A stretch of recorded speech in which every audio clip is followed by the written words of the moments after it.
Kumusta mga ka-baller? Narito na ang ating mga basketball balita para sa araw na to. Pero bago yan, make sure naka-like, share and subscribe ka na. Click the bell all nang updated ka sa mga nangyayari sa basketball world. Para sa ating unang balita mga ka-baller, na-trade na etong si Damian Lillard sa sa Milwaukee Bucks na kung saan nagkaroon nga kanina ng isang 3-team trade. Narito ka-baller ang full details ng nasabing trade. Makukuha ng Bucks etong si Damian Lillard, sa Blazers etong sila Holiday, Ayton at syempre itong si Camara plus 2029 first round pick ng Bucks at isang pick swap. Sa Suns naman makukuha nila etong sila Nurkic, Little at itong si Johnson plus etong si Grayson Allen. Kung yung makikita ka-baller ang nasabing trade, mukhang nagpapalakas nga talaga itong team ng Milwaukee Bucks dahil na rin nga sa sinabi ni Giannis kung hindi sila makikipag-compete sa kampyonato ay talagang aalis daw or hindi na pipirma itong si Giannis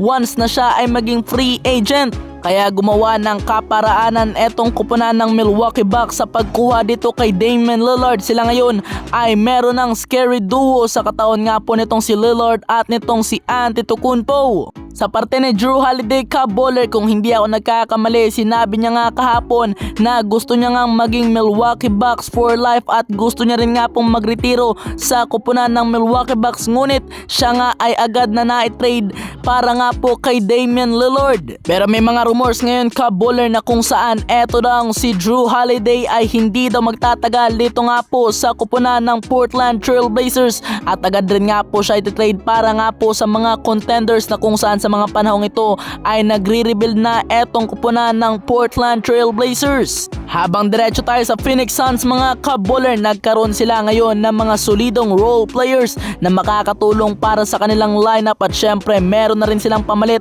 sa gusto pa nilang i-trade dati na si DeAndre Ayton na kung saan meron na silang nakuha sa katawan naman itong si Jusuf Nurkic.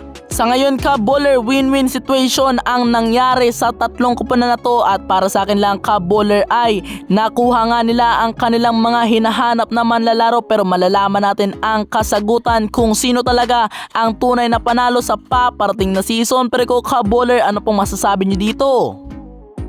Habang diretso naman tayo sa ating sunod na pag-uusapan mga ka-baller dahil eto ngang si Rudy Gay ay opisyal na nga pong nag-sign ng kontrata sa Golden State Warriors. Si Rudy Gay mga ka-baller ay pumirma ng $3.2 million sa Golden State Warriors sa loob nga po ng isang taon. Ang sigaw ng karamihan ng mga fans ng Warriors ka-baller ay gusto nga po nilang kumuha ang Warriors ng isang sentro, ngunit kumuha nga po sila ng isang big man sa katawan nga po nitong si Rudy Gay na meron nga pong tira na kinakailangan nga po ng Warriors sa mga panahon ngayon. Pero ayon sa inilabas na report ka-baller, hindi pa basta-basta makakapasok etong si Rudy Gay sa gagamiting lineup ng Warriors para sa paparating na season dahil kinakailangan niya munang patunayan ang kanyang sarili na karapat dapat siyang makabilang sa lineup ng Warriors sa paparating na training camp. Pero ka-baller, anong masasabi niyo sa pagkuha ng Warriors dito kay Rudy Gay?